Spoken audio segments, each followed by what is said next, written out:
마태복음 19장 16절입니다. 어떤 사람이 주께 와서 이르되 선생님이여 내가 무슨 선한 일을 하여야 영생을 얻으리이까? 예수께서 이르시되 어찌하여 선한 일을 내게 묻느냐? 선한 이는 오직 한 분이시니라. 내가 생명에 들어가려면 계명들을 지키라. 이르되 어느 계명이오니까? 예수께서 이르시되 살인하지 말라, 간음하지 말라, 도둑질하지 말라, 거짓 증언하지 말라, 내 부모를 공경하라, 내 이웃을 내 자신 같이 사랑하라 하신 것이니라. 그 청년이 이르되 이 모든 것을 내가 지켰사온데 아직도 무엇이 부족하니이까? 예수께서 이르시되 내가 온전하고자 할진대 가서 내 소유를 팔아 가난한 자들에게 주라. 그리하면 하늘에서 보화가 내게 있으리라. 그리고 와서 나를 따르라 하시니 그 청년이 재물이 많음으로 이 말씀을 듣고 근심하며 가니라. 예수께서 제자들에게 이르시되 내가 진실로 너희에게 이르노니 부자가 천국에 들어가기가 어려우니라. 다시 너희에게 말하노니 낙타가 바늘귀로 들어가는 것이 부자가 하나님의 나라에 들어가는 것보다 쉬우니라 하시니 제자들이 듣고 몹시 놀라 이르되 그렇다면 누가 구원을 얻을 수 있으리까? 예수께서 그들을 보시며 이르시되 사람으로는 할 수 없으나 하나님으로서는 다 하실 수 있느니라. 이에 베드로가 대답하여 이르되 보소서 우리가 모든 것을 버리고 주를 따라 싸운데 그런즉 우리가 무엇을 얻으리이까? 예수께서 이르시되 내가 진실로 너희에게 이르노니 세상이 새롭게 되어 인자가 자기 영광의 보좌에 앉을 때에 나를 따르는 너희도 12보좌에 앉아 이스라엘 12지파를 심판하리라. 또 내 이름을 위하여 집이나 형제나 자매나 부모나 자식이나 전토를 벌인 자마다 여러 배를 받고 또 영생을 상속하리라. 그러나 먼저 된 자로서 나중되고 나중된 자로서 먼저 될 자가 많으니라. 아멘.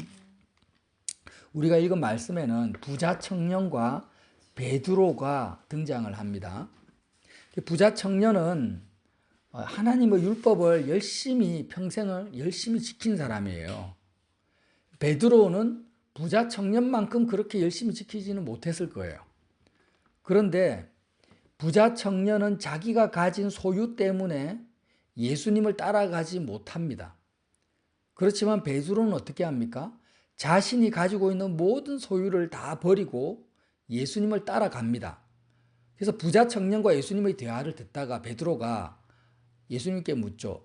나는 저 부자 청년처럼 자기 소유에 마음이 이렇게 묶여가지고 예수님을 따라오지 못하는 자가 아니라 정말 나는 모든 것을 버리고 예수님을 따라왔습니다. 그러면 나는 도대체 어떤 결말을 맞게 되겠습니까? 하니까 예수님이 뭐라고 하십니까?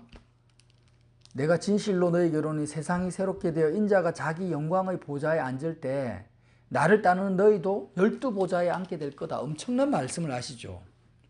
자, 이 말씀을 우리가 다 알고 있습니다. 그러면 이제 제가 물어볼게요. 부자 청년은 땅에 있는 자기 소유를 다 팔지 못하고 예수님을 따라가지 못하고 베드로는 자기 소유를 다 버리고 예수님을 따라갔는데 성경에 기록된 결론, 베드로는 어떻게 합니까? 예수님을 3번이나 부인하고 저주하고 예수님을 배신해 버립니다. 그러니까 사실 오늘 기록된 예수님의 말씀과 같은 내용은 아주 먼 이야기고 실제적으로 이 땅에서의 삶의 결론을 보면 부자 청년이나 베드로나 별 다를 게 없어요. 아니 자기 소유를 못 버려가 예수님을 못 따라간 부자 청년이나 자기 소유를 다 버리고 예수님을 따라갔지만 결론적으로는 어떻게 됩니까? 예수님을 저주하고 배신하고 결국 베드로는 예수님을 못 따라갔잖아요. 죽음까지 못 따라가고 예수님을 부인해 버립니다. 그런데 왜 예수님은 베드로를 향해서 너희는 나와 함께 12보좌에 앉으리라 이렇게 말씀을 하셨냐라는 거예요. 자, 그러면 왜 예수님은 제자들에게 결국 제자들은 다 자기를 버리고 예수님을 버리고 예수님을 배신할 걸 다 알면서도 너희 소유를 다 팔아서 다 버리고 나를 따라라고 요구를 하셨냐고요. 다 알면서도 결론을. 여러분 여기에 대해서 의문을 가져본 적이 없으십니까? 어차피 한 명도 예수님을 결국 따라갈 수 있는 사람은 없어요. 이 땅에서는. 다 배신해요. 근데 왜 예수님은 쓸데없이 소유를 버리고 예수님을 따라오라고 그렇게 요구를 하셨냐라는 거예요. 이 차이를 여러분 꼭 아셔야 돼요. 우리가. 자, 소유를 다 팔아서 예수님을 따라오라고 하신 것은 우리 입장에서 내가 소유를 다 팔아서 예수님을 따라간다고 하더라도 내 소유를 버리는 것이 십자가에서 예수님과 함께 죽는 것은 아니에요. 구분을 하셔야 돼. 내가 내 소유를 다 버리고 내 소유보다 예수님을 더 소중하게 생각한다고 해서 그 자체가 내가 예수님과 함께 십자가에서 죽는 게 아니라고요. 그렇게 베드로는 다 갔지만 예수님과 함께 십자가에서 못 죽었잖아요. 참 선교사님들이나 예수님께 이제 아주 헌신된 사람들은 우리가 그런 간증들도 많이 듣고 많이 알고 있잖아요. 아, 저 사람은 어떻게 자기 소유를 다 버리고 예수님을 따라갈 수가 있지? 그 개개인들의 믿음에 대해서 우리가 판단하라는 것이 아니라 겉으로 보기에 그렇게 다 한다 할지라도 그렇게 하는 것이 예수님을 향한 희생이나 헌신이 아니라는 거예요. 예수님이 제자들에게 자, 너희 소유를 다 팔고 나를 따르라고 한 게 자, 너는 너의 인생을 나에게 헌신해라. 나를 위해서 뭔가를 희생해라. 이것을 요구하는 것이 아니라는 거예요. 근본적으로. 그렇게 할 수도 없어요. 예수님은 사람의 마음속에 뭐가 있는지를 다 알고 계세요. 그들이 아무리 결심하고 노력해도 그들은 결국 나를 배신할 거라는 걸 다 알고 계시고 하나님을 사랑할 수도 없는 존재라는 걸 다 알고 계시는 거예요. 그래서 결국에는 내가 내 소유를 다 팔아서 예수님을 따르는 것이 예수님과 십자가에서 내가 함께 죽는 것도 아니고 예수님을 위해서 내가 뭔가를 희생하고 헌신하는 것도 아니에요. 그리고 심지어는 세상을 버리는 것도 아니에요. 그렇죠? 내 소유보다도 예수님을 더 소중하고 더 사랑하는 것이 세상을 버리는 것입니까? 물론 표면적으로 세상을 버리는 것처럼 보이지만 그렇다고 한다 할지라도 세상을 버릴 수 있냐고요. 세상에 대해서 죽을 수 있냐고요. 안 됩니다. 그게 불가능해요. 그래서 로마서에는 뭐라고 합니까? 우리가 율법은 신령한 줄 알거니와 나는 육신에 속하여 죄 아래 팔렸도다. 죄가 사망 안에서 왕노릇한다고 합니다. 자, 그러면 왜 예수님은 이 모든 것을 알고 계시면서 우리에게 나를 따라오려거든 자기 소유를 다 팔고 나를 따라오라고 말씀하셨을까요? 왜 그럴까요? 그 이유는요. 우리가 이 세상에 있는 소유보다 최소한 예수님을 더 소중한 존재로 믿지 않으면 나라는 존재가 어떤 존재인지를 발견할 수가 없다는 거예요. 다시 말하면 사람들은 오늘 부자 청년과 같이 다 이렇게 생각합니다. 나는 살인도 안 하고 간음도 안 하고 도둑질도 안 하고 거짓정오도 안 하고 부모를 경외하고 살았는데 내가 그래도 저 살인자보다는 간음한 사람보다는 도둑놈보다는 내가 더 선하다 이렇게 생각을 해요. 부자 청년도 그렇게 생각했어요. 그래서 나는 최소한 지옥에 갈 정도는 아니야. 천국에 들어갈 자격이 있는지는 모르겠지만 그래도 지옥에 들어갈 정도는 아니야. 아니 또 다르게 생각하면 저 살인자보다는 내가 좀 더 낫다 이렇게 생각을 해요. 그러니까 하나님이 보시는 나의 모습과 내가 나를 바라보는 것은 다르다라는 거예요. 아멘. 세상 사람들이 나를 어떻게 평가하고 나에 대해서 어떻게 말하는 것과 하나님, 진리이신 하나님이 나를 보는 것은 다릅니다. 그리고 내가 나 자신에 대해서 보는 것도 달라요. 왜 예수님이 소유를 다 팔고 예수님을 따라라는 것은 그렇게 예수님을 우리가 마음으로 따라가지 않으면 이 세상 그 어떤 누구도 자기가 도대체 어떤 존재인지를 볼 수가 없기 때문에 그러는 거예요. 어떤 존재인지를 몰라요. 내가 도대체 어떤 사람인가. 나는 정말 로마서에서 말하는 것처럼 죄가 사망 안에서 나의 왕노릇을 하고 있구나 라는 것을 알 수가 없고 깨달을 수도 없는 거예요. 다시 한번 이야기할게요. 이 세상에서 나 스스로도 내가 어떤 존재인지를 알 수가 없습니다. 이것을 안다라는 것은 기적과 같은 거예요. 모든 사람이 나는 내가 어떤 사람인지 난 잘 알고 있다고 착각을 해요. 일론 머스크나 빌 게이츠 같은 사람한테 가서 당신은 당신 자신에 대해서 압니까? 라고 물어보면 다 안다고 이야기를 해요. 근데 이것이 가장 큰 인생들이 겪고 있는 딜레마예요. 하나님만이 나를 아세요. 내가 어떤 존재인지를 알 수 없기 때문에, 내가 깨달을 수가 없기 때문에 나는 누구인가, 나는 어떤 존재인가를 깨닫게 해주시고 알게 해주시는 분이 누구냐? 예수님이 한 분이라는 거예요. 근데 그 예수님이 나는 누구인가에 대해서 알게 해주시려면 최소한 우리가 예수님을 어떻게 해요? 그리스도로 영접을 해야 돼요. 그리스도가 누굽니까? 그리스도라는 것은 왕이고 선지자고 제사장이라는 뜻이잖아요. 굉장한 무게가 있는 거예요. 그러니까 자 보세요. 우리가 많은 사람들로부터 이렇게 대화를 하잖아요. 여러 사람과 대화를 하는데 어떤 사람은 나에게 굉장한 영향력 있는 말씀을 또 그 사람의 말이 나에게 굉장한 영향력을 줍니다. 그럼 어떤 사람들의 말은 그냥 지나가는 개 짖는 소리로 우리가 들어요. 왜 그렇습니까? 그 사람이 얼마나 나에게 중요한 사람인가에 따라서 그 사람이 하는 말과 행동이 나에게 큰 영향을 미치는 거예요. 당연하죠.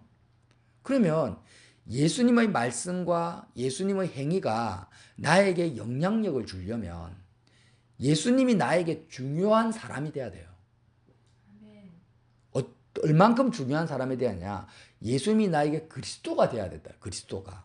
그래서 예수님을 그리스도로, 그리스도라는 건 주죠, 주인으로, 메시아로 예수님을 최소한 그리스도로 받아들이고 영접을 해야만이 예수님의 말씀과 행위가 나에게 영향력을 줄 수가 있는 거예요.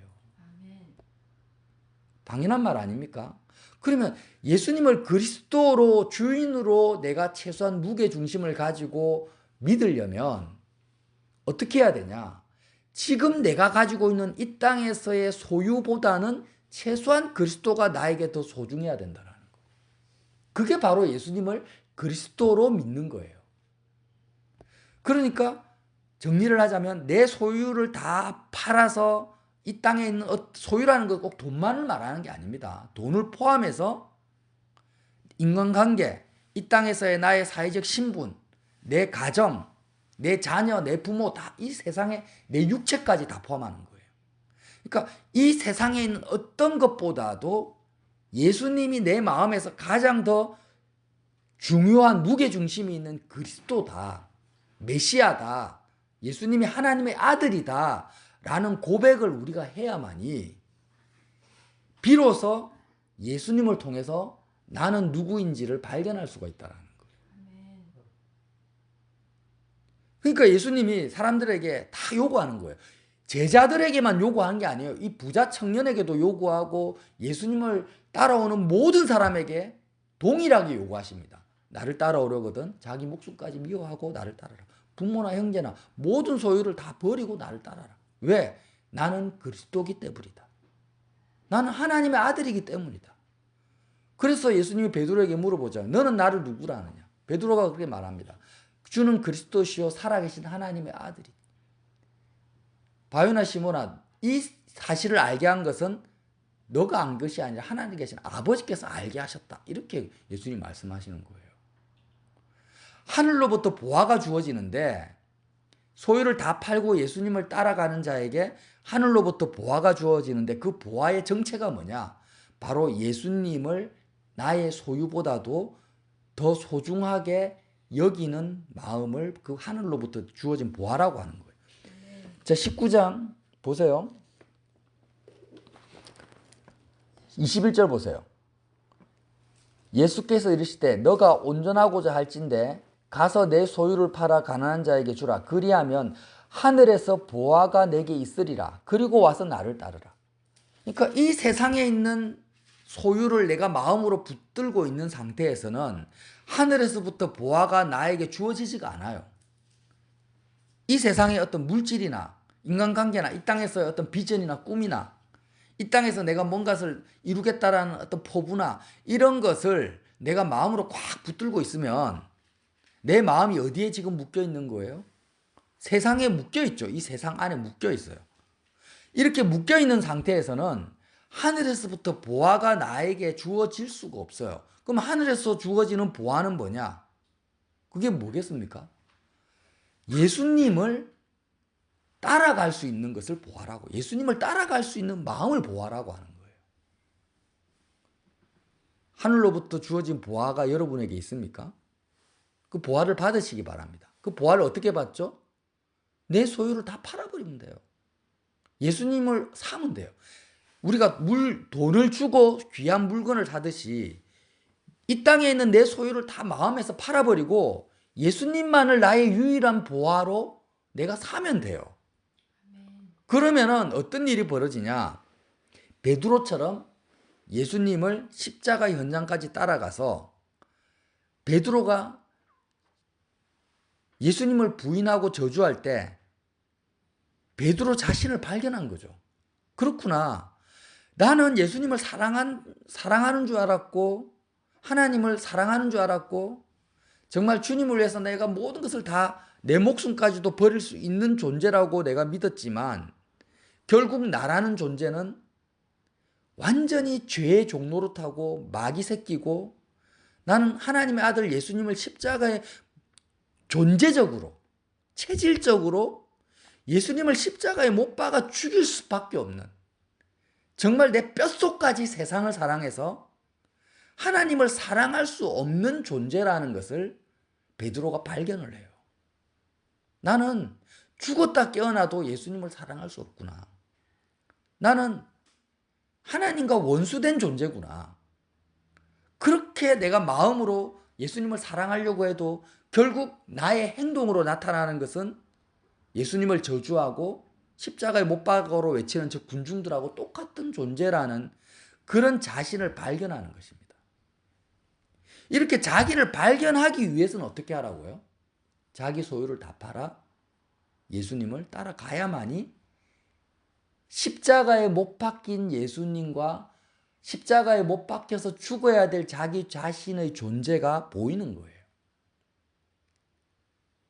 그래서 로마서에는 7장 1에 말씀하십니다. 그러므로 내가 한 법을 깨달았노니 곧 선을 행하기 원하는 나에게 악이 함께 있는 것이도다.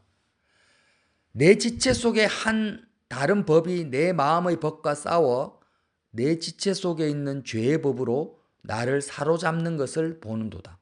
바울이요, 예수님을 만나고 나서 보는 거예요. 예수님을 만나기 전까지는 자기 소유를 다 팔아서 예수님을 따르기 전까지는 로마서 7장 말씀을 깨달을 수도 없고 알 수도 없었어요. 그러나 바울도 자기 소유를 다 팔아서 예수님을 따라가니까 뭐가 보입니까? 내 선을 행하기 원하는 나에게 정말 사망이, 죄가, 악이 함께 있어서 정말 선을 행하고 싶은 나의 마음과는 정반대로 죄의 법에 완전히 내가 사로잡혀가지고 내 행위로는, 내 의로는 하나님께 도달할 수가 없고 오히려 하나님이 보내시는 독생자를 저주하고 죽일 수밖에 없는 그런 죄인이라는 것을 발견한 시점이 예수님을 따르고 나서라는 거예요. 바울조차도. 그래서 바울은 항상 십자가를 바라봅니다. 십자가에 못 박히신 예수님을 바라보는데 저기에 이렇게 죄와 사망에 사로잡힌 나도 당연히 못 박혀 죽어야 되고 죄 없는 예수님이 십자가에 못 박히신 것은 바로 나 때문에 못 박히신 것이고 나와 예수님은 십자가에서 세상에 대해서, 죄에 대해서 죽어 있다라는 것을 바라보게 되는 거예요. 자, 이제 정리를 할게요. 자, 예수님이 왜 우리에게 자기 소유를 다 팔고 나를 따라오라고 했냐면, 다시 한번 말씀드립니다. 예수님이 그리스도이기 때문이에요. 예수님이 이 세상 어떤 것보다도 실제적으로 더 소중한 분이에요. 모든 만물이 그리스도로 말미암고 그리스도를 위해서 존재하고 있습니다. 그런 예수님을 우리가 따라가야만이 비로소 뭐가 보인다고요? 그 소중하고 모든 만물을 다스리시는 그 예수 그리스도를 항상 십자가에 못 박아 죽이는 그런 죄적 체질을 가진 나를 베드로와 같이 내가 나 자신을 발견하는 거예요. 아멘. 십자가를 이제 제대로 바라볼 수가 있는 거예요. 십자가에 못 박히신 예수님을 제대로 바라볼 수 있게 하시려고 베드로에게 우리에게 나를 따라오라고 하신 거예요. 자, 십자가에 못 박히신 예수님을 빌라도도 보고 로마 병사들도 보고 많은 군중들이 봅니다. 그러나 십자가에 못 박히신 예수님의 그 죽음이 바로 나의 죽음이라고 바라볼 수 있는 사람은 누구밖에 없어요? 예수님의 제자들밖에 없는 거예요. 자기 소유를 다 팔아서 예수님을 그리스도라고 믿고 따라간 사람만이 똑같이 예수 그리스도의 십자가를 보는데 저 그리스도의 죽음이 내가 죽어야 될 자리라는 거 고백하는 사람은 예수님의 제자들밖에 없는 거예요. 그렇게 예수님이 십자가를 보게 하시려고 제자들에게 소유를 다 팔고 따라오라는 거예요. 근데 우리는 여태까지 어떻게 이것을 적용했냐? 내 소유를 다 팔고 예수님을 따르는 것이 예수 믿는 것에 마치 신앙의 종착점인 것처럼, 최고의 헌신인 것처럼 그렇게 생각을 한 거예요. 그게 아닙니다. 그게 아니에요. 그게 아니고 세상 언어 체계 속에, 세상의 도덕과 윤리의 체계 속에 우리가 완전히 갇혀 있어요. 부자 청년처럼. 나는 살인자가 아니야. 나는 도둑질한 사람이 아니야. 나는 부모에게 불효자가 아니야. 나는 그래도 저 사람보다는 내가 나아. 십자가에 못 박아 죽을 정도는 아니야, 내가. 그 말이 뭐예요? 예수님이 십자가에 못 박아 죽을 이유가 없다라는 거죠. 나는 그래도 지옥 갈 정도는 아니야. 그렇게 보고 있는 거예요. 그러니까 세상의 언어 체계 속에 내가 완전히 갇혀 있는데 이 세상의 언어 체계에서 벗어날 수 있는 유일한 그 출발점이 뭐냐면 예수님을 그리스도로 내가 믿고 내 소유 그리스도로 믿는다라는 것 자체가 내 소유보다도 더 소중하게 여겨야 돼요. 여러분, 내가 가지고 있는 소유보다도 더 소중하게 여기지 못하면 저와 여러분은 예수님을 안 믿는 거예요. 그리스도라고 안 믿는 거예요. 예수님이 그걸 말씀하시는 거죠. 최소한 구원을 받으려면 우리 힘으로는 나의 의로는 구원을 못 받잖아요. 예수님이 나를 구원해 주셔야 돼요. 예수님이 내 모습을 깨닫게 하셔야 되고 예수님이 나로 하여금 십자가를 바라볼 수 있는 영적 눈을 열어주셔야 되고 그리스도의 죽음에 참여할 수 있도록 예수님이 나를 인도해 주셔야 돼요. 그렇게 하려면 최소한 조건이 뭐냐? 예수님을 그리스도로 내가 믿어야 돼요. 아멘. 그리스도로 믿는다라는 그 의미는 내가 가진 이 땅의 소유보다도 예수님을 더 무게중심을 가지고 소중한 존재로 내가 예수님을 받아들여야 된다. 그게 뭐예요? 내 소유를 다 팔아 예수님을 따르는 거예요. 그러니까 내 소유를 팔아서 예수님을 따르는 것은 신앙의 종착점이 아니고 믿음의 출발점이에요. 예수님을 믿는 믿음의 첫걸음이에요. 그리고 그렇게 믿음의 첫걸음을 떼어야만이 뭐가 보인다? 십자가에 못 박혀 있는 그리스도와 내가 보이는 거예요. 그게 보여야만이 사망에 갇혀 있는 내가 보이고 죄의 종로로 타는 내가 보이고 하나님의 원수된 내가 보여야만이 하나님의 은혜가 보이는 거죠. 예수님의 십자가의 죽음이 선물이구나. 그리스도가 피 흘리시는 것이 내가 할 수 없는 그 길을, 내가 갈 수 없는 그 길을 예수님이 가셨고 내가 이길 수 없는 죄와 사망의 권세를 예수님이 나 대신 이기셨구나.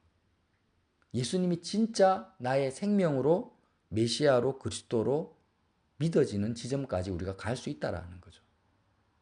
그래서 오늘 이 말씀을 꼭 기억하십시오. 이 부자가 천국에 들어가는 것이 낙타가 바늘귀로 들어가는 것보다 더 힘들다. 부자라는 것은 돈이 많은 사람을 말하는 게 아니라 이 세상의 소유의 마음을 빼앗긴 사람을 부자라고 하는 거예요. 이 땅에 있는 그러니까 부자라는 것은 가진 것이 많은 사람이잖아요. 심령이 가난한 자 반대말이죠. 내가 너무 이 땅에 마음을 많이 써. 이 세상에서의 성공과 출세와 물질과 이 세상 인간관계와 이 땅에서 어떻게 잘 먹고 잘 살 것인가, 여기에 마음을 엄청나게 많이 쏟고 있는 사람을 예수님은 부자라고 표현하는 거예요. 아멘. 돈이 많은 사람만을 이야기하는 게 아닙니다. 아멘. 심령이 가난한 사람은 이 세상 일에 마음을 쓰는 것이 너무 가난해. 마음을 많이 못 써요. 그러니까 어떻게 합니까? 예수님께 마음을 쓸 수 있는 사람을 말하는 거예요. 아멘. 눈에 보이지 않지만 지금도 하늘 보좌에 계신 그 예수님께 정말 예수님을 그리스도라고 인정하고 예수님을 따라갈 수 있는 사람. 어떤 사람이에요? 심령이 가난한 사람. 가난한 사람이 심령이 가난한 사람.